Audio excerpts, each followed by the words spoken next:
नमस्कार। तो चलिए जानते हैं देश की महंगाई, बेरोजगारी, पेंशन, सरकारी नौकरी, किसानों के लिए महिलाओं के हितों की तमाम 50 बड़ी खबरों को सिर्फ 10 मिनट में। अभी तक वीडियो को लाइक नहीं किया तो लाइक कर दें। प्रियंका के साथ वायनाड पहुंचे राहुल गांधी। बोले अब प्रियंका आपकी बहन है, छोटी और माँ भी है, वह आपकी सबसे अच्छी सांसद होंगी। दोस्तों, प्रियंका गांधी अब वायनाड से राहुल गांधी की जगह चुनाव लड़ रही है। राहुल गांधी आज वायनाड लोकसभा उपचुनाव के लिए बहन प्रियंका गांधी के लिए चुनाव प्रचार करने पहुंचे। राहुल ने कहा कि मैं पहली बार अपनी बहन के लिए चुनाव प्रचार करने आया हूं। अब तक वही मेरे लिए चुनाव प्रचार करती थी। मैं जब यहाँ सांसद रहा तो आपकी बहन, बेटी या माँ नहीं बना सका, लेकिन अब मेरी बहन ये तीनों भूमिकाएं निभाएगी। श्रीनगर के संडे मार्केट में ग्रेनेड ब्लास्ट हुआ है, 12 घायल। उमर बोले, हमलों से परेशान हूँ, कल यही सेना ने एक आतंकी को मार गिराया था। जम्मू कश्मीर में श्रीनगर के टूरिस्ट रिसेप्शन सेंटर के नज़दीक संडे मार्केट में रविवार को ग्रेनेड ब्लास्ट हुआ। इसमें 12 लोग घायल हो गए हैं और घटना के तुरंत बाद हमलावरों को पकड़ने के लिए पूरे इलाके की घेराबंदी कर दी गई है। घायलों की संख्या बढ़ सकती है। और वहीं दोस्तों, बड़ी खबर है, सीएम योगी को धमकी देने वाली महिला मुंबई से अरेस्ट हो गई है। लिखा था, इस्तीफा नहीं दिया तो बाबा सिद्दीकी जैसा हाल करेंगे। यूपी के सीएम योगी आदित्यनाथ को जान से मारने की धमकी देने वाली महिला को गिरफ्तार कर लिया गया है। मुंबई पुलिस ने बताया कि आरोपी महिला का नाम फातिमा खान है, जो 24 साल की है। उसने शनिवार को मुंबई पुलिस कंट्रोल रूम में मैसेज किया था। लिखा था, अगर योगी ने 10 दिन में इस्तीफा नहीं दिया तो बाबा सिद्दीकी जैसा हाल करेंगे। दिल्ली में AQI 500 पार कर गया है। 12 घंटे में बहुत खराब से खतरनाक कैटेगरी में पहुंचा। 10 सबसे प्रदूषित शहरों में 4 यूपी के हैं।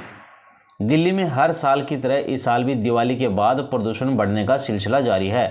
शनिवार रात 9 बजे दिल्ली का AQI का 327 दर्ज किया गया था, जो रविवार सुबह करीब 6 बजे 507 तक पहुंच गया था। 8 घंटे में दिल्ली की हवा बहुत खराब कैटेगरी से खतरनाक कैटेगरी में पहुंच गई है। 4 धाम में अब तक 44 लाख श्रद्धालु पहुंच गए हैं। केदारनाथ, यमुनोत्री के कपाट आज से बंद कर दिए गए हैं। बद्रीनाथ में 17 नवंबर तक दर्शन। उत्तराखंड में स्थित चारों धामों के कपाट बंद होने का सिलसिला शनिवार से शुरू हो गया है। चारों धामों में अब तक 44 लाख श्रद्धालुओं ने दर्शन भी किए हैं। घाटशिला में हेमंत पर बरसे अमित शाह। कांग्रेस और हेमंत की सरकार घूसपैठियों को दे रही है शह, हमारी सरकार इन्हें छोड़ेगी नहीं। अमित शाह का बड़ा बयान सामने आया है। केंद्रीय गृह मंत्री अमित शाह ने हेमंत सरकार पर जमकर निशाना साधा। घाटशिला में रविवार को अपनी पहली जनसभा में उन्होंने कहा कि हमारी सरकार आई तो घुसपैठियों को छोड़ेगी नहीं। कांग्रेस और हेमंत सोरेन की सरकार इनको शह दे रही है। जयशंकर बोले, कुछ देश दूसरों की तुलना में ज़्यादा जटिल हैं। भारत विश्वामित्र बनकर सभी से मित्रता करना चाहता है। मल्टी पावर दुनिया में मित्रता अकेली नहीं रही। विदेश मंत्री एस जयशंकर ने शनिवार को कहा कि नई दिल्ली खुद को वैश्विक मित्र के रूप में स्थापित करते हुए अधिक से अधिक देशों के साथ मित्रता करना चाहती है। भारत की विश्व मित्र स्थिति का मोटिव दुनिया भर में मित्रता विकसित करना है। आज भी उभरते हुए मल्टी पावर दुनिया में मित्रता अकेली नहीं रह गई है। छत्तीसगढ़ में पानी भरे गड्ढे में घुसी स्कॉर्पियो, 8 लोगों की दोस्तों साथ ही मौत हो गई है। इनमें एक परिवार के 4 सदस्य। ड्राइवर ने तो दम तोड़ दिया है। दिवाली मनाकर लौट रहे थे घर। बलरामपुर जिले के राजपुर में शनिवार रात करीब 8 बजे लडुआ गांव के पास एक तेज रफ्तार स्कॉर्पियो पलटते हुए पानी के गड्ढे में जा घुसी। हादसे में 8 लोगों की मौके पर ही मौत हो गई। हादसे में गंभीर रूप से घायल ड्राइवर ने इलाज के दौरान दम तोड़ दिया है। वहीं देर रात तक एक युवक का शव गड्ढे से निकाला गया। मृतकों में एक परिवार के 4 सदस्य थे। 2025 में देश की जनसंख्या 146 करोड़ होने की संभावना जताई जा रही है। राष्ट्रीय जनगणना अगले साल शुरू होकर 2026 की शुरुआत में खत्म होगी। साल 2025 में भारत की जनसंख्या वृद्धि 0.9% रहेगी। 2025 में भारत की जनसंख्या 146 करोड़ होने की संभावना है। संयुक्त राष्ट्र सोशल इकोनॉमिक एजेंसी UNDESA ने अप्रैल 2023 में भारत की आबादी चीन के बराबर 142 करोड़ होने या इससे ज़्यादा होने का अनुमान जताया था। आम आदमी पार्टी से राज्यसभा सांसद स्वाति मालीवाल दिल्ली सीएम आतिशी के घर पहुंची। उन्होंने द्वारका से बोतल में भरकर लाया गया पानी, गंदा पानी, सीएम आवास के गेट पर छिड़क दिया। स्वाति बोली, बोतल में भरकर सीएम आवास पहुंच गई हूं। उनका कहना है कि 2015 से हम सुन रहे हैं कि अगले साल सब ठीक हो जाएगा, लेकिन अभी तक नहीं हुआ है। सलमान खान के घर पर फायरिंग करवाने के मामले में आरोपी अनमोल बिश्नोई को अमेरिका से लाने की प्रोसेस शुरू हो गई है। मुंबई क्राइम ब्रांच ने बताया कि अनमोल की तलाश के लिए मकोका कोर्ट ने रेड कॉर्नर नोटिस जारी किया है। गैर जमानती वारंट पहले ही जारी हो चुके हैं।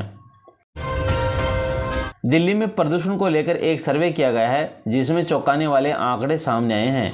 एनडीटीवी के मुताबिक प्राइवेट एजेंसी लोकल सर्वर के सर्वे में दावा किया गया है कि दिल्ली एनसीआर में 69% परिवार प्रदूषण से प्रभावित हो रहे हैं।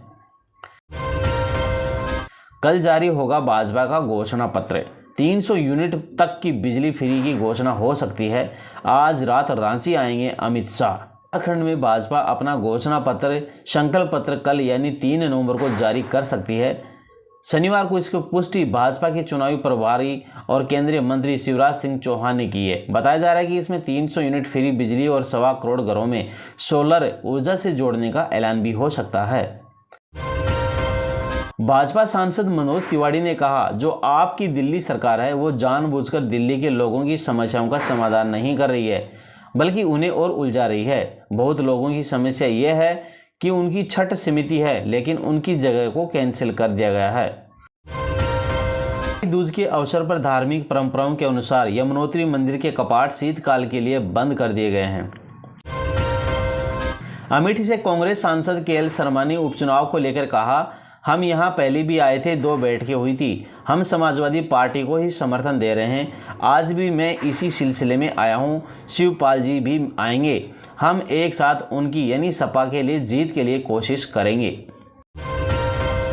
सीएम योगी के बटेंगे तो कटेंगे वाले बयान पर आरजेडी नेता तेजस्वी यादव ने कहा, यह सुनने में ही नफरत भरा लगता है। इनके मुंह से कभी पढ़ाई लिखाई, चिकित्सा, स्वास्थ्य की बात नहीं हो सकती। नौकरी, बेरोजगारी, महंगाई, गरीबी की बात नहीं हो सकती। इनका काम केवल जहर उगलना है और वो जहर उगलते रहें। हम जनता के बीच रहकर जनता के मुद्दों को उठाएंगे। ये सीएम योगी के विरुद्ध आरजेडी नेता तेजस्वी यादव का बड़ा बयान सामने आया है। भारत चीन बॉर्डर पर सेना ने पेट्रोलिंग शुरू कर दी है। कल दिवाली पर मिठाइयाँ भी बांटी गई। केंद्रीय मंत्री किरेन रिजिजू चीनी सैनिकों से मिले भी हैं। पूर्व लद्दाख में भारत चीन बॉर्डर पर भारत सेना ने 1 नवंबर से पेट्रोलिंग शुरू कर दी है। अभी डैम चौक पर निगरानी की जा रही है। देवसांग पर जल्द पेट्रोलिंग शुरू हो जाएगी। हालांकि चीनी सैनिकों के पेट्रोलिंग की बात अभी सामने नहीं आई है। दोनों देशों की सेनाओं के बीच इन दोनों इलाकों से पीछे हटने पर सहमति बनी थी। डिसएक्सेलेशन की प्रक्रिया 30 अक्टूबर को पूरी हो गई थी। और दोस्तों, बहुत बड़ी खबर सामने आ रही है। पप्पू यादव बोले, लॉरेंस को जिसे मारना है मारे, फिर चाहे सलमान हो या कोई और। कई परिस्थितियां देखी, जज की चिंता छोड़िए। थ्रेड के बाद पप्पू लगातार बयान दे रहे हैं। उन्होंने शुक्रवार को कहा, लॉरेंस बिश्नोई, आपको जिसे मारना है मारिए, मुझे कोई मतलब नहीं है, मेरा कोई लेना देना नहीं है। सलमान को या फिर किसी और को मारिए, हमें क्या लेना देना है? सलमान को बचाना है या नहीं, ये सरकार का दायित्व है। हमारी हिफाजत की चिंता आप लोग मत करिए। दिल्ली में चाचा भतीजे की हत्या, नाबालिग ने पहले पैर छुए, फिर शूटरों से 5 राउंड फायरिंग करवाई। 10 साल का बच्चा घायल हो गया। दिल्ली के सादरा इलाके में दिवाली सेलिब्रेशन के दौरान 40 साल के शख्स आकाश शर्मा और उनके भतीजे की गोली मारकर हत्या कर दी गई। इसमें उनके 10 साल का बेटा भी घायल हुआ, जिसका अस्पताल में इलाज चल रहा है। लॉरेंस अब बिश्नोई समाज के यूथ विंग का राष्ट्रीय अध्यक्ष होंगे। प्रधान बोले, जीवों की रक्षा के लिए प्रेरित कर रहा है। सलमान को धमकाने मूसेवाला सिद्दीकी मर्डर में नाम जेल में बंद गैंगस्टर लॉरेंस को अखिल भारतीय जीव रक्षा बिश्नोई समाज सभा की युवा मोर्चा विंग का राष्ट्रीय अध्यक्ष बनाया गया है। लॉरेंस के खिलाफ देश की राष्ट्रीय सुरक्षा एजेंसी सहित कई राज्यों की पुलिस जांच कर रही है, मगर फिर भी समाज ने लॉरेंस को ही अध्यक्ष पद से मनोनीत किया है। ईरान के तेहरान में निर्वस्त्र होकर घूमने लगी हैं छात्रा। पुलिस ने हिरासत में लिया। यौन उत्पीड़न के खिलाफ प्रोटेस्ट में उतारे थे कपड़े। ईरान की राजधानी तेहरान में एक छात्रा ने निर्वस्त्र होकर घूमने का मामला सामने आया है। न्यूज एजेंसी AFP के मुताबिक यह घटना शनिवार को तेहरान की Azad University of Science and Research में हुआ। यहाँ यूनिवर्सिटी की एक छात्रा ने यौन उत्पीड़न के खिलाफ प्रोटेस्ट में अपने कपड़े उतार दिए। ईरान ने इजराइल पर पलटवार की धमकी दी है। खामनेई बोले करारा जवाब देंगे। अमेरिका बोला ईरान ने हमला किया तो इजराइल को रोक नहीं पाएंगे। ईरान ने इजराइल और अमेरिका को धमकी दी है। सुप्रीम लीडर अयतुल्ला खामनेई ने शनिवार को एक्स पर पोस्ट में लिखा, ईरान के खिलाफ उठाए गए कदमों के खिलाफ अमेरिका और इजराइल को करारा जवाब मिलेगा। बांग्लादेश ने पेमेंट नहीं किया तो बिजली काट देंगे अडानी साहब। 4 दिन का समय दिया है, सप्लाई भी आधी कर दी गई है। 7,118 करोड़ है बकाया। अडानी पावर ने बिजली बिल का बकाया पेमेंट करने के लिए बांग्लादेश को 4 दिन की मोहलत दी है। कंपनी ने पहले ही बांग्लादेश की बिजली आपूर्ति आधी कर दी है। ग्रुप की company Adani power Jharkhand limited ने $46 मिलियन बकाये का भुगतान नहीं होने पर यह कदम उठाया है। बाजार में आ सकती है बड़ी गिरावट। 4 नवंबर से शुरू होने वाले हफ्ते में शेयर बाजार में गिरावट देखने को मिल सकती है। इस हफ्ते कंपनियों के तिमाही नतीजे, ग्लोबल और डोमेस्टिक इकोनॉमिक डेटा सहित अन्य फैक्टर्स पर निवेशकों की नज़र रहेगी। जमीन विवाद में पोते ने पीट कर दादा की हत्या कर दी है। खेत में रखवाली कर रहे बुजुर्ग पर साथियों समेत किया जमीन के विवाद में शनिवार को पोते ने दादा की पीट कर हत्या कर दी। खेत में फसल की रखवाली कर रहे बुजुर्ग पर आरोपी ने अपने साथियों के साथ मिलकर लाठी डंडों से ताबड़तोड़ वार किए, फिर मरा हुआ समझकर भाग गए। यूपी चुनाव से पहले युवाओं को जोड़ रहा है RSS। मोहन भागवत का सामाजिक समरसता पर भी फोकस है। ग्वालियर में हर घर दस्तक अभियान पर चर्चा है। राष्ट्रीय स्वयंसेवक संघ का पूरा फोकस यूपी विधानसभा पर है। ग्वालियर में चल रहे विविध संगठन प्रचारक प्रशिक्षण वर्ग के चौथे दिन चुनाव समेत युवा शक्ति और घर घर तक पहुंचने के लिए हर घर दस्तक अभियान पर चर्चा हुई।